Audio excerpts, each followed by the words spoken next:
जय हिंद विद्यार्थी मित्रांनो, आज आपण आर्मी भरतीचा टोटल 50 मार्काचा क्वेश्चन पेपर बघणार आहे बघा. ह्याच्यामध्ये आपण 15 क्वेश्चन जीकेचे, 15 जीएसचे, 15 मॅथमॅटिक्स आणि 5 क्वेश्चन बुद्धिमत्तेचे बघणार आहे बघा. ओके, हा पेपर आपल्याला एका तासामध्ये कसा सॉल्व्ह करायचा, ओके, हे आपण आता इथं बघूया. राईट, पहिल्यांदा आपण जीकेचे 15 क्वेश्चन्स बघूया. राईट, पहिला क्वेश्चन आहे बघा, आयपीएल मध्ये एम एस धोनी कोणत्या संघाकडून खेळतात? आयपीएल मध्ये एम एस धोनी कोणत्या संघाकडून खेळतात? 4 ऑप्शन्स आहेत: Mumbai Indians, Delhi Capitals, Chennai super Kings आणि रॉयल चॅलेंजर्स बँगलोर. तर प्रत्येकाला माहिती आहे की एम एस धोनी कोणत्या संघाकडून खेळतात, तर Chennai super Kings. Okay, CSK या संघाकडून कोण खेळतात, तर एम एस धोनी. त्याच्यानंतर पुढचा क्वेश्चन आहे बघा आपला, आर्य समाजाचे संस्थापक कोण होते? तर आर्य समाजाचे संस्थापक कोण होते? स्वामी विवेकानंद, स्वामी दयानंद सरस्वती, रामकृष्ण परमहंस का संत कबीर. आता आपण ह्याच्यामध्ये सगळ्यांना माहिती आहे की आर्य समाज म्हणला की स्वामी दयानंद सरस्वती हे आर्य समाजाचे संस्थापक आपल्याला बघायला मिळतात. त्यांनी आर्य समाजाची स्थापना 1875, ओके, सन 1875 साली स्थापन केली. कुठे केली बघा आर्य समाज स्थापना? त्यांनी मुंबईमध्ये आर्य समाजाची स्थापना केलेली बघायला मिळते बघा. त्यांनी बॅक टू वेदाज लोकांना संदेश दिला. बॅक टू वेदाज, वेदाकडे परत चला, हिंदू धर्माचा प्रसार करायला चालू कोणी केला असेल तर स्वामी दयानंद सरस्वती. त्याच्यानंतर त्यांचं एक पुस्तक आहे बघा, सत्यार्थ प्रकाश हे त्यांचं फेमस पुस्तक आपल्याला इथं बघायला मिळते, सत्यार्थ प्रकाश. तर स्वामी दयानंद सरस्वती यांनी आर्य समाजाची स्थापना केलेली आपल्याला इथं बघायला मिळते. राईट, त्याच्यानंतर पुढचा क्वेश्चन आहे बघा, तेलंगणाचे सध्याचे मुख्यमंत्री कोण आहेत? ओके, तेलंगणाचे सध्याचे मुख्यमंत्री आहेत रेवंत रेड्डी हे तेलंगणाचे सध्याचे मुख्यमंत्री आपल्याला इथे बघायला मिळतात. तेलंगणाची राजधानी हैदराबाद हे सगळ्यांना माहिती आहे. राईट, त्याच्यानंतर पुढचं बघा, भारताचे रस्ते वाहतूक मंत्री कोण आहेत? भारताचे रस्ते वाहतूक मंत्री, ओके, सर्वांना माहिती आहे, फेमस कोण आहेत? नितीन गडकरी हे भारताचे रस्ते वाहतूक मंत्री आपल्याला इथं बघायला मिळतात बघा. ओके, राजनाथ सिंग हे भारताचे कोण आहेत बघा? राजनाथ सिंग हे भारताचे रक्षा मंत्री आहेत. रक्षामंत्री हे कोण आहेत? भारताचे राजनाथ सिंग हे भारताचे रक्षामंत्री आहेत. त्याच्यानंतर अमित शहा हे भारताचे गृहमंत्री आहेत. गृहमंत्री कोण आहेत भारताचं? अमित शहा हे गृहमंत्री आपल्याला इथं बघायला मिळतात. राईट, त्यानंतर पियुष गोयल कोण आहेत बघा? वाणिज्य व औद्योगिक मंत्री आहेत बघा. वाणिज्य व औद्योगिक हे खातं कोणाकडे बघायला मिळते? पियुष गोयल. आणि रस्ते वाहतूक मंत्री कोण आहेत? तर नितीन गडकरी. राईट, त्यानंतर पुढचा क्वेश्चन आहे बघा, द गाईड या पुस्तकाचे लेखक कोण आहेत? आर के नारायण. ओके, तर द गाईड या पुस्तकाचे लेखक कोण आहेत? आर के नारायण हे द गाईड या पुस्तकाचे लेखक आपल्याला इथं बघायला मिळतात. राईट, पुढचा क्वेश्चन बघा, त्याच्यानंतर भारतीय संविधानात मूलभूत अधिकार कोणत्या भागात समाविष्ट आहेत? ओके, मूलभूत अधिकार जे आहेत ते भारतीय संविधानाच्या भाग 3 मध्ये मूलभूत अधिकार किंवा मूलभूत हक्क आपण अमेरिकेकडे घेतल्यात आणि ते भारतीय संविधानाच्या कोणत्या भागात समाविष्ट आहेत? तर भाग 3 मध्ये समाविष्ट आहेत. भाग 2 मध्ये आपल्याला भारतीय संविधानाचे नागरिकत्व बघायला मिळते बघा. नागरिकत्व जे आहे ते भाग 2 मध्ये बघायला मिळते, नागरिकत्व. त्याच्यानंतर भाग 4 मध्ये आपल्याला काय बघायला मिळते बघा? राज्य धोरणाची मार्गदर्शक तत्वे. राज्य धोरणाची मार्गदर्शक तत्वे हे आपल्याला भाग 4 मध्ये बघायला मिळते. आणि भाग 5 मध्ये संघ सरकार किंवा केंद्र सरकार आपण जे म्हणतोय, ओके, संघ सरकार हे आपल्याला भाग 5 मध्ये, मग ह्याच्यामध्ये राष्ट्रपती असतात, त्याच्यानंतर राष्ट्रपती, पंतप्रधान, त्याच्यानंतर सर्वोच्च न्यायालय आपलं, त्याच्यानंतर भारताचे महालेखा परीक्षक वगैरे सगळं हे कशामध्ये येते? भाग 5 मध्ये. ओके, भाग 2 मध्ये नागरिकत्व, भाग 3 मध्ये मूलभूत अधिकार, भाग 4 मध्ये राजधोरणाची मार्गदर्शक तत्वे आणि भाग 5 मध्ये संघ सरकार म्हणजेच केंद्र सरकार आपल्याला इथं बघा. तर त्याच्यानंतर आपला पुढचा 7वा क्वेश्चन आहे बघा, जागतिक एड्स दिन कधी साजरा केला जातो? तर जागतिक एड्स दिन आपला 1 डिसेंबर. जागतिक एड्स दिन कधी बघा? 1 डिसेंबर ह्या रोजी जागतिक एड्स दिन साजरा केला जातो. पुढचा क्वेश्चन आहे बघा, पहिली स्वदेशी युद्धनौका INS विक्रांत कोणत्या सैन्याशी संबंधित आहे? भारतीय वायुसेना, भारतीय नौदल, भारतीय सेना का कोस्ट गार्ड? तर याचं उत्तर आहे INS विक्रांत. म्हणलं का? भारतीय नौदलाच्या संदर्भात आपल्याला इथे बघायला मिळते INS विक्रांत, ओके, ही युद्धनौका. त्याच्यानंतर पुढचं बघा, हॉर्नबिल महोत्सव कोणत्या राज्यात साजरा केला जातो? हॉर्नबिल जो काही महोत्सव आहे तो हॉर्नबिल महोत्सव आपल्याला नागालँड या राज्यामध्ये हॉर्नबिल महोत्सव साजरा केला जातो. त्यानंतर बघा 10वा क्वेश्चन आहे, जादूगोडा ही युरेनियम खाण कोणत्या राज्यात आहे? जादूगोडा ही युरेनियम खाण कोणत्या राज्यात आहे? तर भारताच्या भरपूर अशा खाणी कोणत्या भागात आहेत? तर झारखंड. झारखंडमध्ये भारताचं सर्वात जास्त कोळशाचं वगैरे उत्पादन आहे. ओके, भारताचं हुर आपण छोटा नागपूरचं पठार म्हणतो ते झारखंड भागामध्ये येते. आणि जादूगोडा ही काय युरेनियमची खाण आहे, हे आपल्याला झारखंडमध्ये बघायला मिळते बघा. ओके, सगळ्यात जास्त खाणी आपल्याला त्या भागात बघायला मिळतात. त्याच्यानंतर बघा 11वा क्वेश्चन आहे, 2011च्या जनगणनेनुसार सर्वात जास्त बाललिंग गुणोत्तर कोणत्या राज्यात आहे? बाललिंग गुणोत्तर कोणत्या राज्यात? तर बाललिंग गुणोत्तर तुम्हाला अरुणाचल प्रदेश या राज्यामध्ये बाललिंग गुणोत्तर बघायला मिळते बघा. ओके, आणि लिंग गुणोत्तर सर्वात कमी कुठला असेल तर सर्वात कमी लिंग गुणोत्तर हरियाणा राज्यामध्ये तुम्हाला बघायला मिळते. राईट, आणि बाल लिंग गुणोत्तर सर्वात जास्त कुठलं? अरुणाचल प्रदेश. त्याच्यानंतर अरुणाचल प्रदेशमध्ये सर्वात कमी घनता, लोकसंख्येची सर्वात कमी घनता कुठं असेल? सर्वात कमी घनता तर ती अरुणाचल प्रदेशमध्ये बघायला मिळते बघा, अरुणाचल प्रदेशमध्ये. आणि ती किती आहे बघा? 17. ओके, तर लोकसंख्येची सर्वात कमी घनता अरुणाचल प्रदेशमध्ये 17. राईट, हे आपल्याला इथं बघायला मिळते. आता पुढचा 12वा क्वेश्चन आहे बघा मित्रांनो. 12वा जो काही क्वेश्चन आहे तो म्हणते कोसी नदी कोणत्या राज्यातून वाहते? उत्तर प्रदेश, पश्चिम बंगाल, बिहार का आसाम? ओके, तर महत्वाचं आपल्याला बघायला मिळते कोसी नदी जी आहे ती बिहारमधनं वाहत्या. आणि बिहारचं दुःखाश्रू असं कोणाला म्हणतोय आपण? कोसी नदीला. ओके, बिहारचं काय म्हणतोय आपण ह्याला? दुःखाश्रू. बिहारचं दुःखाश्रू असं कोणत्या नदीला म्हणायचं? तर बिहारचं दुःखाश्रू असं आपण कुठल्या नदीला म्हणतोय? तर बिहारचं दुःखाश्रू कोसी नदीला म्हणतोय. त्याच्यानंतर पश्चिम बंगालचं दुःखाश्रू असं कोणाला म्हणतोय? तर दामोदर. दामोदर जी काही नदी आहे ती पश्चिम बंगालमधनं वाहते. आणि पश्चिम बंगालचं दुःखाश्रू असं कुठल्या नदीला म्हणतोय? दामोदर नदीला. उत्तर प्रदेशमधनं जी काही नदी वाहत्या त्या नदीचं नाव आहे गंगा नदी. उत्तर प्रदेशमध्ये जी काही नदी आहे तिचं नाव आहे गंगा. आणि त्याच्यानंतर बघा आसाम. आसाममध्ये जी काही नदी आहे महत्वाची तिचं नाव आहे ब्रह्मपुत्रा. ब्रह्मपुत्रा नदी ही कुठली नदी आहे? आसाम. पण पश्चिम बंगालचं दुःखाश्रू कुठली नदी आहे? दामोदर नदी. आणि बिहारचं दुःखाश्रू म्हणला तर कुठली नदी बघा? इथं कोसी नदी आपण बघायला मिळते. राईट, तर हे इन्फॉर्मेशन तेवढी लक्षात ठेवा. त्यानंतर 13 नंबरचा क्वेश्चन आहे बघा, संविधान सभेच्या प्रारूप समितीचे अध्यक्ष कोण होते? संविधान समितीची प्रारूप समिती म्हणजेच मसुदा समिती, आणि मसुदा समितीचे जे काही अध्यक्ष आहेत ते कोण आहेत बघा? B.R. आंबेडकर. ओके, प्रारूप समिती. आणि ह्या प्रारूप समितीमध्ये किती सदस्य होते असं पण विचारतात. तर प्रारूप समितीमध्ये सदस्य होतात 7. प्रारूप समितीमध्ये सदस्य किती होतात बघा? 7. राईट, त्याच्यानंतरचा पुढचा क्वेश्चन आपला बघा, 37व्या राष्ट्रीय खेल 2023 मध्ये सर्वाधिक पदके कोणत्या राज्याने जिंकली? तर 37वा राष्ट्रीय खेल 2023 मध्ये सर्वाधिक पदकं आपल्या महाराष्ट्र राज्याने जिंकलेली बघायला मिळतात बघा. ओके, ही स्पर्धा झाली 37वी स्पर्धा कुठे झाली? तर गोव्याला झालेली. आता हे जर 38वा राष्ट्रीय खेल, ओके, हे कधी झालं बघा? 38वा राष्ट्रीय खेल हे झालं 2025 रोजी.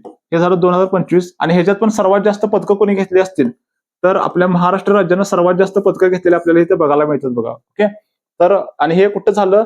तर हे झालं आपलं उत्तराखंड. 2025 जे काही राष्ट्रीय खेळ कुठं पार पडलं तर हे विचारलं क्वेश्चन, तर ह्याचं काय उत्तर असणार आहे बघा? उत्तराखंड. उत्तराखंड राज्यामध्ये हे पार पडलेलं बघायला मिळते बघा 2025. ओके, किती होतं हे? 38वा संस्करण आपल्याला बघायला मिळते. राईट, त्याच्यानंतर पुढचा क्वेश्चन आहे बघा, 2024 मध्ये एकूण किती लोकांना पद्मभूषण पुरस्काराने सन्मानित करण्यात आले? 2024 मध्ये एकूण किती लोकांना पद्मभूषण पुरस्काराने सन्मानित करण्यात आले? तर 2024 मध्ये एकूण 17 लोकांना पद्मभूषण या पुरस्कारानं सन्मानित करण्यात आलं. आता आपण 2025चा डेटा बघा. 2025 मध्ये 2025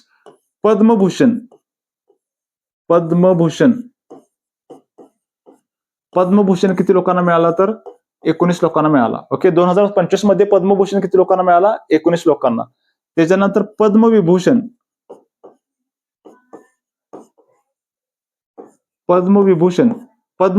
जो काही पुरस्कार आहे तो 7 लोकांना मिळाला. किती लोकांना मिळाला? 7 लोकांना मिळाला. आणि पद्मश्री जो काही पुरस्कार आहे तो 113 लोकांना मिळाला. ओके, तर हा 2025 डेटा आहे, लक्षात ठेवा. ह्याच्यावरती क्वेश्चन यायचे चान्सेस आहेत. राईट, आता आपण जीएस ची क्वेश्चन्स बघूया. आता 16वा क्वेश्चन आहे बघा, खोलीच्या तापमानाला ब्रोमीन कोणत्या स्वरूपात आढळतो? तर खोलीच्या तापमानाला ब्रोमीन जो आहे तो द्रव रूपामध्ये आढळताना आपल्याला बघायला मिळते बघा. ओके, पदार्थाच्या इथं 5 अवस्था आपल्याला बघायला मिळतात. कुठल्या पण पदार्थाच्या किती अवस्था असतात? 5 अवस्था. पहिली अवस्था आहे बघा स्थायू. पहिली अवस्था आहे स्थायू. दुसरी अवस्था आहे द्रव. तिसरी अवस्था आहे इथं वायू. तिसरी अवस्था वायू. चौथी अवस्था आहे प्लाझ्मा. आणि त्याच्यानंतर 5वी अवस्था जी आहे ती बोस आइन्स्टाईन कंडेन्सेशन. अशा पदार्थाच्या 5 अवस्था आपल्याला बघायला मिळतात बघा. ओके, पदार्थाच्या किती अवस्था आहेत बघा? 5 अवस्था आपल्याला इथं बघायला मिळतात. कधी कधी विचारतात पदार्थाची चौथी अवस्था कोणती? प्लाझ्मा. पाचवी अवस्था कोणती असतात? बोस आइन्स्टाईन कंडेन्सेशन ही पदार्थाची पाचवी अवस्था आहे. त्यानंतर पुढे बघा, पित्तरस कोणत्या अन्न घटकाच्या पचनास मदत करते? तर पित्तरस जे आहे ते यकृतातून बाहेर येते, ओके, आणि पित्ताशयामध्ये साठवलं जातोय. आणि पित्तरस आहे तर कोणत्या घटकाच्या पचनाला मदत करते? तर मेद किंवा फॅट पचायला मदत करते कोण? पित्तरस, राईट. कार्बोहायड्रेट किंवा स्टार्च आपण म्हणूया, ओके, कार्बोहायड्रेट किंवा स्टार्च ह्यांना पचवायला कोण मदत करते बघा? अमायलेज, ओके, किंवा त्याला काय म्हणतो आपण? टायलिन हे कुठं आपल्या असते? लाळेमध्ये आपल्याला इथं बघायला मिळते आणि स्वादुपिंडामध्ये, ओके, अमायलेज वगैरे असते. ते कार्बोहायड्रेट्स जर पचायचे असेल तर कोण मदत करते बघा? अमायलेज किंवा टायलिन. प्रथिनं पचवायचे असतील तर पेप्सिन मदत करते बघा. पेप्सिन काय करते? प्रथिनं पचवायला मदत करते. आणि पुढचं कुठलं? ट्रिप्सिन. पेप्सिन आणि ट्रिप्सिन हे काय करतात बघा? प्रोटीन म्हणजेच प्रथिनं पचवायला मदत करतात आपल्याला, राईट. त्याच्यानंतर फॅट पचवायला कोण मदत करते बघा? पित्तरस. आणि जीवनसत्व वगैरे ते वेगळा प्रकार होते. आता जीवनसत्व बघा, ह्याच्यामध्ये वेगवेगळ्या प्रकारचे जीवनसत्व आहेत. त्याच्यामधली जीवनसत्व बी आणि सी जीवनसत्व कशामध्ये विरघळतात बघा? पाण्यामध्ये विरघळतात. आणि EDK एडका आपण म्हणूया, एडका ही जीवनसत्व कशामध्ये विरघळतात बघा? मेदामध्ये, ओके. मेदामध्ये विरघळणारी EDK आणि त्याच्यानंतर पाण्यामध्ये विरघळणारी बी आणि सी ही दोन जीवनसत्व आपल्याला बघायला मिळतात, राईट. त्यानंतर पुढचा क्वेश्चन आहे बघा, नेफ्रॉनचा कोणता भाग रक्तातील अपायकारक पदार्थ फिल्टर करतो? नेफ्रॉनचा कोणता भाग रक्तातील अपायकारक पदार्थ फिल्टर करतो, राईट. तर ग्लोमेरुलस जे आहे तो जे काय आपल्या रक्तातील अपायकारक पदार्थ आहे ते फिल्टर करण्याचं काम करते, राईट. नेक्स्ट, शुक्राणूंचे वहन कोणत्या अवयवाने केले जाते? ओके, तर शुक्राणूंचे वहन जे आहे ते शुक्रवाहिनीद्वारे केले जाते. आणि शुक्राणूंची निर्मिती कुठे होते बघा? वृषणमध्ये काय होते? शुक्राणूंची निर्मिती होत्या. आणि त्यांचं वहन जे आहे ते वहन कुठल्या कशाद्वारे केलं जातं? शुक्रवाहिनीद्वारे त्यांचं वहन केलं जाते. त्याच्यानंतर पुढचं, आपल्या मानवी शरीरातील सर्वात लहान पेशी पण कुठं असेल तर शुक्रपेशी वगैरे आपल्याला इथे बघायला मिळते, राईट. त्यानंतर बघा, कोणत्या अवस्थेत पदार्थाच्या कणांमध्ये सर्वाधिक अंतर असते? ओके, कोणत्या अवस्थेमध्ये पदार्थाच्या कणांमध्ये सर्वाधिक अंतर असते? तर वायू. आताच आपण बघितलं पदार्थाच्या किती अवस्था आहेत? 5 अवस्था बघायला मिळतात. त्यातल्या वायू जे काही अवस्था आहे त्यातले कण इतस्ततः विखुरलेले असतात. त्यामुळं त्या दोन कणांमध्ये सर्वाधिक अंतर असते. आणि सर्वात कमी अंतर कशामध्ये असेल? तर घन किंवा स्थायू पदार्थामध्ये सर्वात कमी अंतर असते. आणि सर्वाधिक अंतर विचारलं तर आपलं आन्सर असणार आहे वायूमध्ये, राईट. त्यानंतर बघा, पुढचा क्वेश्चन आहे, खालीलपैकी कोणते समांगी मिश्रण आहे? तर ह्याच्यामध्ये पर्याय क्रमांक ए, पाणी हे काय आहे? तुमचं समांगी मिश्रण आहे. आणि विषमांगी म्हणजे काय? तेल आणि पाणी जर मिक्स केलं तर काय होणार आहे बघा? पाणी तेल मिक्स होते का नाही? हे झालं तुमचं विषमांगी मिश्रण. आणि नुसतं पाणी जर घेतलं तरी कसलं मिश्रण आहे? तुमचं समांगी मिश्रण आहे बघा. नेक्स्ट, पुढचा क्वेश्चन आहे, जर एखाद्या वस्तूवर बल लावले पण वस्तू हलली नाही तर कार्य किती होईल? ओके, एखाद्या वस्तूवरती जर आपण बल लावलं, ओके, सपोज आपल्याला ही भिंत वगैरे काहीतरी ढकलायचं किंवा ही भिंत ढकलायची, तर ही भिंत आपल्याला हल्लीच नाही, ओके, तर किती कार्य घडलं बघा?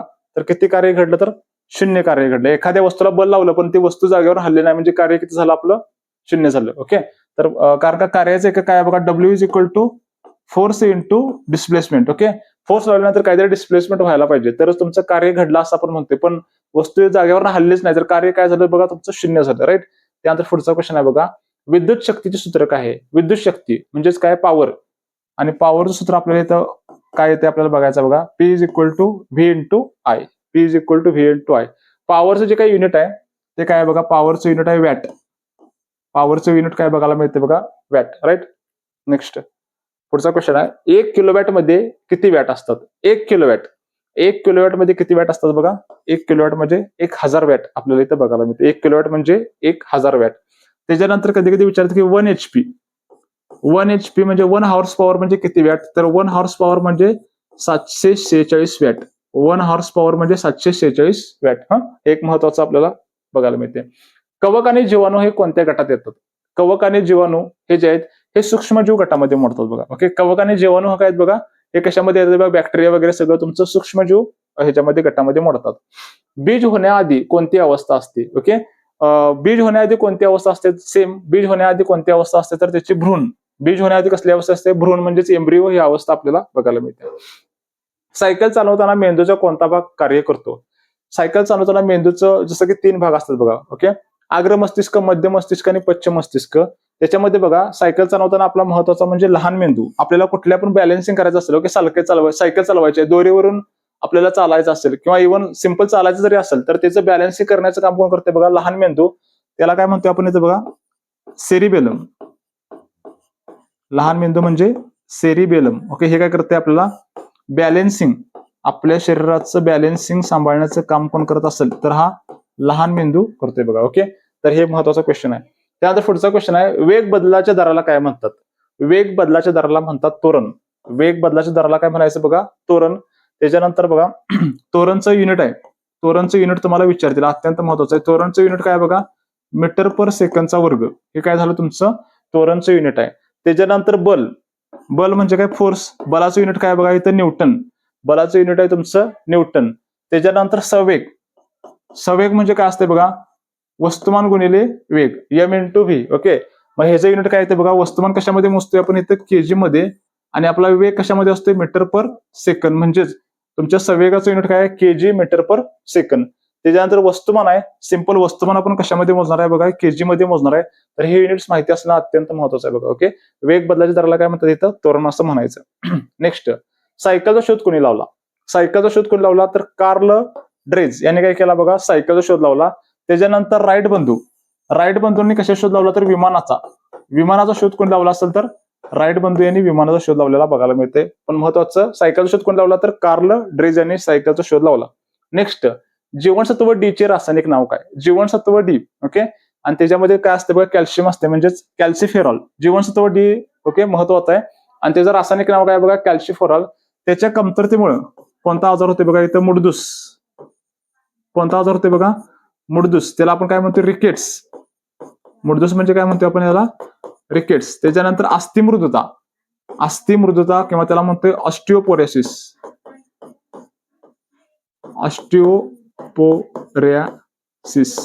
ऑस्टिओपोरोसिस. ओके, हे दोन आजार लक्षात ठेवा. कशामुळे, व्हिटॅमिन डीच्या कमतरतेमुळे मुडदूस किंवा रिकेट्स किंवा ऑस्टिओपोरोसिस असा आजार होते बघा. Okay, thiamine. थायमिन म्हणजे काय होते बघा तुमचं, थायमिन म्हणजे B1.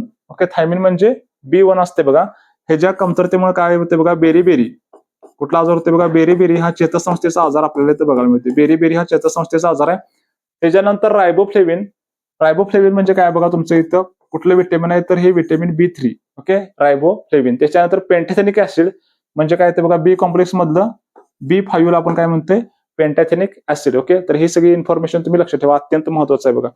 त्याच्यानंतर पुढचा क्वेश्चन आहे बघा, आता इथनं तुमचे सायन्सचे क्वेश्चन संपले. आता आपण गणिताचे क्वेश्चन्स बघूया.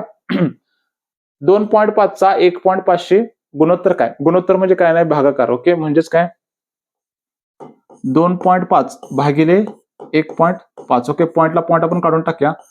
5 त्रिक 15, 5 5 25. म्हणजेच आपला आन्सर काय आला बघा, 5/3 म्हणजेच 5/3. ओके, एकदम बरोबर. 5/3 म्हणजे 5/3.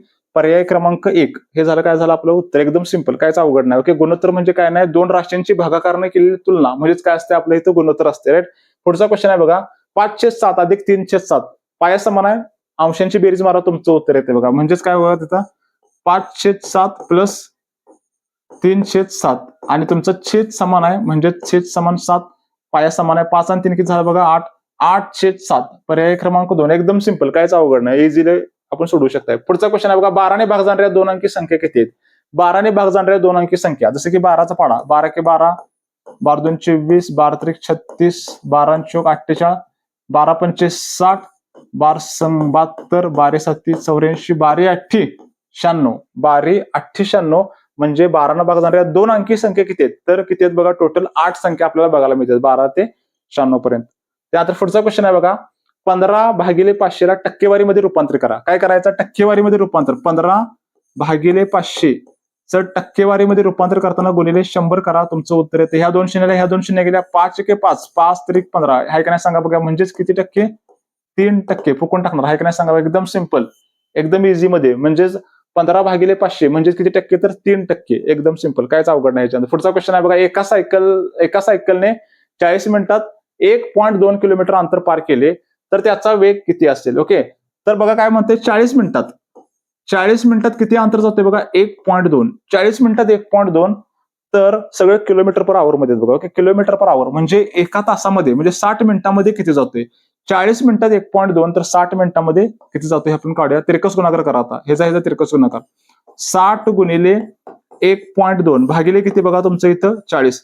बे दोन्ही 4, बे त्रिक 6, बे के बे आणि बे सक्क 12 पण किती 0.6 आणि साइन त्रिक किती बघा इथं 18 आणि ह्या 0.1 म्हणजेच किती 1.8 म्हणजेच पर्याय क्रमांक ए. किती अंतर जाणार बघा 60 मिनिटांमध्ये 1.8 किलोमीटर एवढा अंतर तो जाणार. राईट.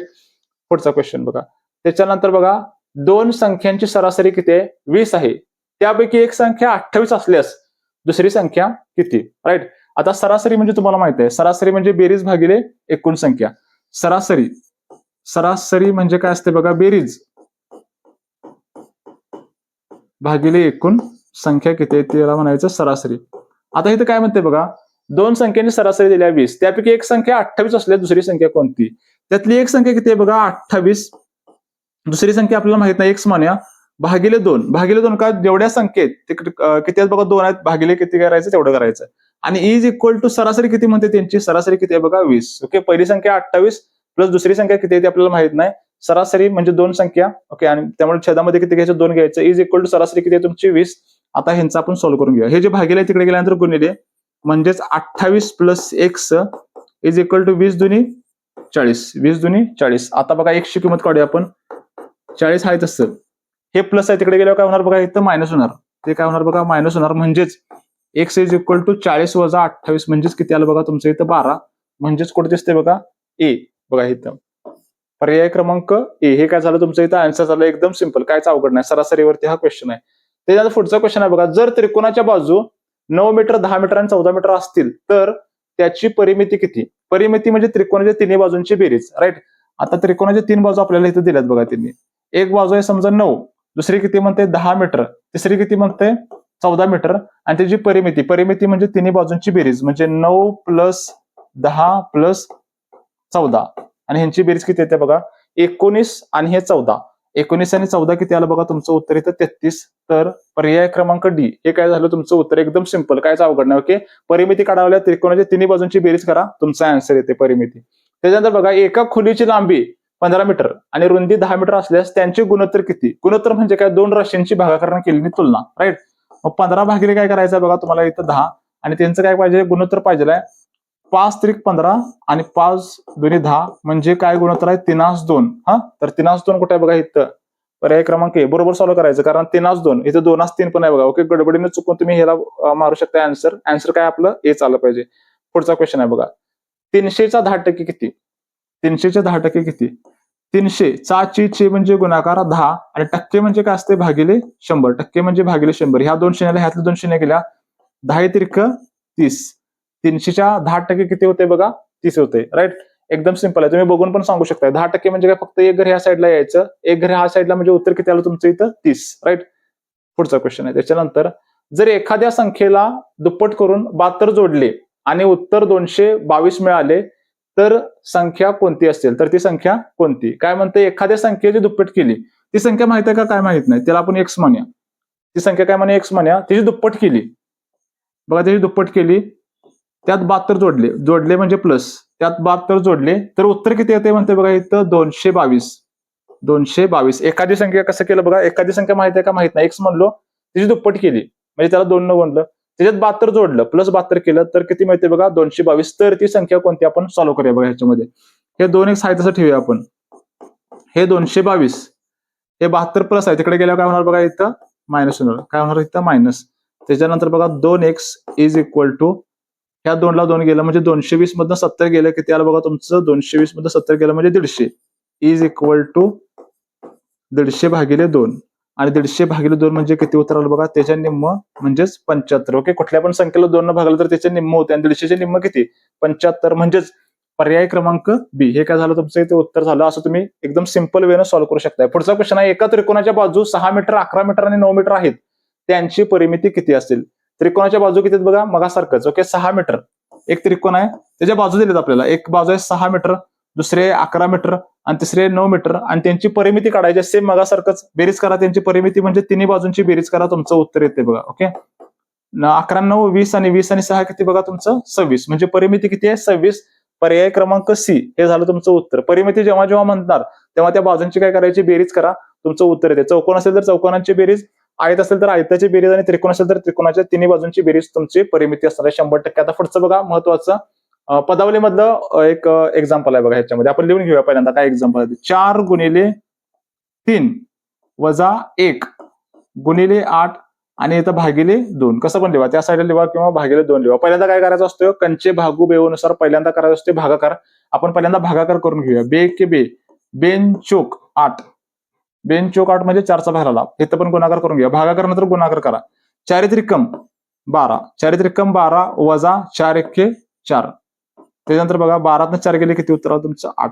कायच अवघड नाही, एकदम सिंपल. पहिल्यांदा भागाकार केला नंतर गुणाकार. 4 एक्के 4, 4 त्रिकम 12, 12तनं 4 गेले किती उत्तर आला तुमचं 8. पर्याय क्रमांक ए हे झालं तुमचं इथं उत्तर. ओके, एकदम सिंपल वेने तुम्ही सॉल्व्ह करू शकताय. कंचे भागू बेव. त्याच्यानंतर बघा 2, 3 आणि 4 यांचा एलसीएम, एलसीएम म्हणजे लसावी. 2, 3 आणि 4 यांचा काय काढायचं आपल्याला, लसावी काढायचं. आपल्याला दाखवून घेऊया असं. आता बघा तिन्हीमध्ये कोणतं कॉमन आहे का, संख्या नाही, क्रमांक संख्या आहे, त्यामुळे तिन्हीमध्ये काही कॉमन असणार नाही. पण दोन्हीमध्ये बघा, ह्या 2 मध्ये आणि 4 मध्ये काय कॉमन आहे बघा, 2 कॉमन आहे. 2 आपण बाहेर घेऊया. बे के बे, ज्याला भाग जात नाही त्याला हायचं खाली उतरा. बे दोन्ही 4, बे दोन्ही 4.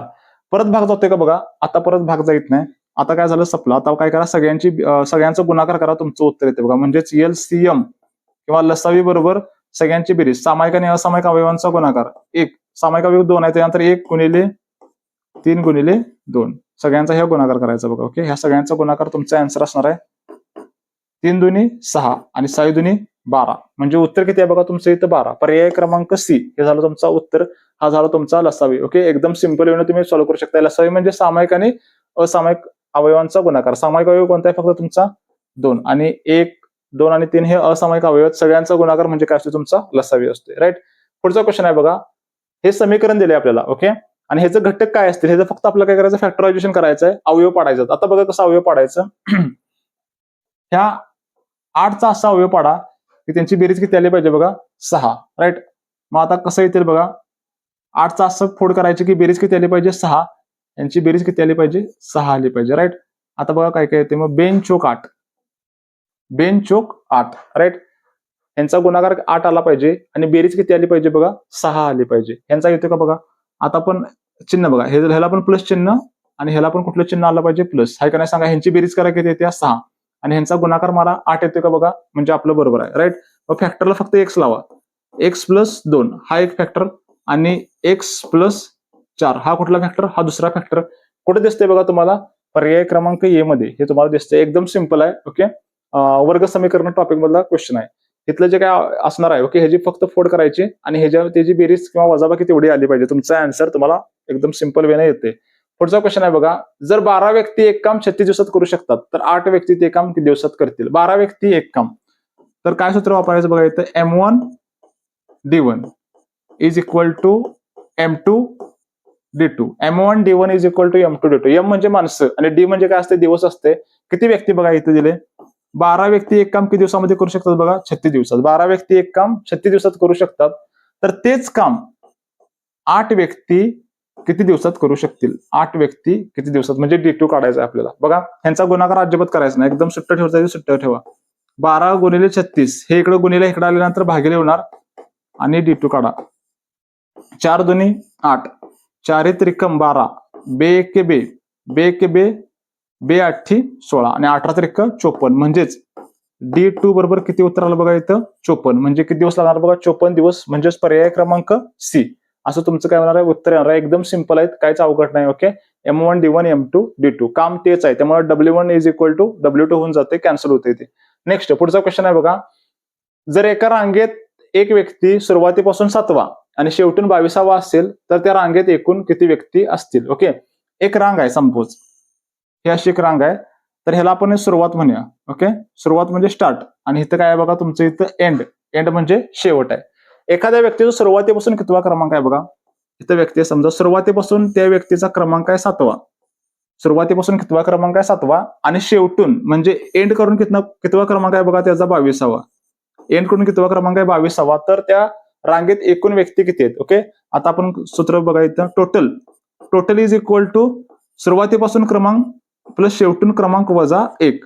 म्हणजे एखाद्या व्यक्तीचं 2 क्रमांक माहिती असतील, म्हणजे सुरुवातीपासून शेवटून वजा 1 का करायचं, व्यक्ती 1 आहे पण त्याला आपण 2 वेळा कॅल्क्युलेट करायचं, सुरुवातीपासून पण केले आणि शेवटीपासून पण केले, त्यामुळे काय करायचं बघा, वजा 1 करायचं. आता ह्या व्यक्तीचा सुरुवातीपासून कितवा क्रमांक आहे, 7वा, शेवटून कितवा क्रमांक आहे बघा, त्याचा 22वा, वजा 1 करा, तुमचं उत्तर येते, कायच अवघड नाही याच्यामध्ये. ओके, 7 आणि 22 वजा 1 किती, 21, आणि 21 आणि 7 किती झालं बघा तुमचं इथं, 28. म्हणजे टोटल व्यक्ती किती आहेत बघा याच्यामध्ये, 28 असणार आहेत. ओके, एखाद्या व्यक्तीचं सुरुवातीपासून क्रमांक शेवटून क्रमांक माहिती असला तर तुम्ही काय करू शकता, दोघांची बेरीज करायची, वजा 1 करायचं, किंवा डावीकडून क्रमांक उजवीकडून क्रमांक माहिती असेल तर डावीकडून क्रमांक उजवीकडून क्रमांक वजा 1 करा, तुम्हाला त्या रांगेमध्ये किती व्यक्ती आहेत हे तुमचं आन्सर बरोबर येते. पुढचा क्वेश्चन आहे बघा. ओके, आता ह्याला म्हणायचं चायनीज कोडिंग किंवा कोडिंग डिकोडिंगचा प्रॉब्लेम आहे बघा. ओके, काय दिलंय बघा, शी इज लाफिंग, लिहून घेऊया आपण इथं. ओके, पहिलं काय वाक्य, she is laughing, LAUGH, she is laughing. ह्याला काय म्हणलंय बघा, शी इज लाफिंगला म्हणले YUVEG, राईट. आणि त्याच्यानंतर दुसरं वाक्य काय आहे बघा, त्याच्यानंतर दुसरं वाक्य बघा, laughing are medicine, laughing are medicine, असं दुसरं वाक्य. त्याला काय म्हणले बघा, लाफिंग आर मेडिसिनला TKEG आणि FS, TKEG FS. तर लाफिंगचा कोड काय, लाफिंगचा कोड आपल्याला डिकोड करायचा आहे बघा. लाफिंग इथं पण आहे आणि लाफिंग इथं पण आहे, बाकी कुठला वर्ड आहे का नाही, तर लाफिंग शब्द पहिल्या पण वाक्यात दुसऱ्या पण वाक्यात आहे. आता इथं बघा, पहिल्या पण आणि दुसऱ्या पण वाक्यामध्ये काय दिसते आपल्याला, इथं पण इजी दिसते, इथं पण इजी दिसते. म्हणजेच लाफिंगसाठी काय कोड असणार आहे बघा, EG, पर्याय क्रमांक B हे आपलं काय असणार आहे, उत्तर असणार आहे. म्हणजे लाफिंगसाठी कुठला कोड आहे आपला, EG, राईट. एकदम सिंपल आहे. कोडिंग डिकोडिंग किंवा ह्याला म्हणायचं चायनीज कोडिंग पण म्हणतात, राईट. पुढचा क्वेश्चन आहे बघा, 48 संख्या हे दिले आपल्याला मध्ये, कोणता अंक सर्वाधिक वेळा येतो, कोणता अंक सर्वाधिक वेळा येतो बघा, आपण चेक करूया ह्याच्यामध्ये. 4 बघा, इथं एक आहे, 1, त्याच्यानंतर आणि कुठे येते बघा, 2, 3, 4, 5, 6. ओके, 4 किती वेळा आलंय बघा इथं, 6 वेळा. आपण लिहून घेऊया, 4 किती वेळा आले, 6 वेळा, राईट. त्यानंतर पुढचं नेक्स्ट, 3 किती वेळा आले बघा, 3 किती वेळा आले इथं, 3 इथं 1 वेळा, 2 वेळा, 3 वेळा. म्हणजे 3 किती वेळा आले, फक्त 3 वेळा आले, 3 वेळा आले. नेक्स्ट 9 किती वेळा आले बघूया आपण इथं, 9, 1, 2, 3. ओके, 9 पण किती वेळा आले, 3 वेळा आले, 9 पण 3 वेळा आले, राईट. त्याच्यानंतर पुढचं बघा, 7 किती वेळा आले, चेक करूया आपण. 7, 1, त्याच्यानंतर आणि कुठं आले बघा, 7, 1, इथं 2, आणि 7 कुठं आहे का, नाही, आणि 7 कुठंच नाही. म्हणजे 7 किती वेळा आले बघा, 7 2 वेळा आले. म्हणजे सर्वात जास्त वेळा कोणता अंक आलाय बघा इथं, सर्वात जास्त वेळा 4 आलाय. किती वेळा आलाय, 6 वेळा. हे झालं तुमचं इथं उत्तर. ओके, एकदम सिंपल आहे, कायचा अवघड नाही. त्यानंतर पुढचं बघा, अक्षर मालिकेतील पुढील अक्षर कोणते. ओके, ABCD अल्फाबेटिकल सिरीज मधलं आपल्याला हे बघायला मिळते. A, नंतर काय बघा इथं C, नंतर काय दिले F, नंतर काय दिले J, आणि इथं आपल्याला दिले क्वेश्चन मार्क, कोणता अक्षर येईल बघा. ओके, नंबर्स माहिती आहे सर्वांना. A चा नंबर किती आहे बघा, 1, C चा नंबर किती आहे बघा इथं, 3, F चा फिक्स 6, F चा नंबर किती आहे, 6, J चा नंबर किती आहे बघा, 10, राईट. आता आपण चेक करूया बघा, प्लस किती, +2, +2 हे किती आहे बघा इथं, +3 किती आहे बघा, +3, हे बघा किती आहे इथं, +4 किती आहे बघा इथं, +4, +2, +3, +4, म्हणजेच इथं काय असणार बघा, +5, आणि 10 आणि 5 किती बघा, 15, आणि 15 कुठला अक्षर आहे बघा तुमचं इथं, O. 15 वाला कोणतं अक्षर आहे, O. म्हणजेच पर्याय क्रमांक 1 हे झालं तुमचं इथं उत्तर. एकदम सिंपल आहे, कायच अवघड नाही. ओके, पुढचा नेक्स्ट, खालील मालिकेतील प्रश्नचिन्हाच्या जागी कोणती संख्या येईल. नंबर सिरीज दिली आपल्याला, एक नंबर सिरीज जागी कोणतं येते, प्रश्नचिन्हा जागी कोणतं संख्या येईल, आपण ते चेक करूया. 18, 23, त्याच्यानंतर आहे 32, 37, त्याच्यानंतर आहे 46, आणि इथं क्वेश्चन मार्क आपल्याला दिलाय, राईट. 18 आणि किती, 23 बघा, आणि संख्या बघा एकदम जास्त अशा वाढणार, एकदम थोड्या कमी ह्याच्यामध्ये वाढाल्यात. ओके, वाढाल्यात किंवा कमी होतात, असं एकदम सिंपल असते. तर काय करायचं बघा, इथं थोड्या थोड्या वाढाल्यातच. 18 आणि 5 किती, 18 आणि 5 23, चेक करूया आपण ह्याच्यामध्ये. 23 आणि किती, 32, 23 आणि 9 32, राईट. परत बघा, 32 आणि किती, 37, 32 आणि 5 37. त्यानंतर नेक्स्ट बघा, 37 आणि किती, 46, 37 आणि 9 46. म्हणजेच काय सिरीज आहे बघा, +5 +9, +5 +9, आता इथं काय असणार बघा +5 राईट. 46 आणि 5, 46 आणि 5 किती आलं बघा तुमचं 51 राईट. तर असं तुम्ही नंबर सिरीज काय करू शकताय, डिकोड करू शकताय. ओके, तर आपल्या इथं 50 क्वेश्चन टोटल पूर्ण झालेले आहेत बघा. असं काय करू शकताय तुम्ही, टोटल पेपर जो आहे तो एकदम इझी वेने सॉल्व्ह करू शकताय. तर असेच आपण वेगळे पेपर घेत जाऊया. आपल्या चॅनलला लाईक करा, शेअर करा, तुम्हाला आवडलं असेल तर सबस्क्राईब करा. ओके, अभ्यास करायला पाहिजे बघा. ओके, अभ्यास चालू ठेवा, यश नक्की मिळेल. हाय की नाही सांगा बघा, एकदम सिंपल, फुकून टाकणार.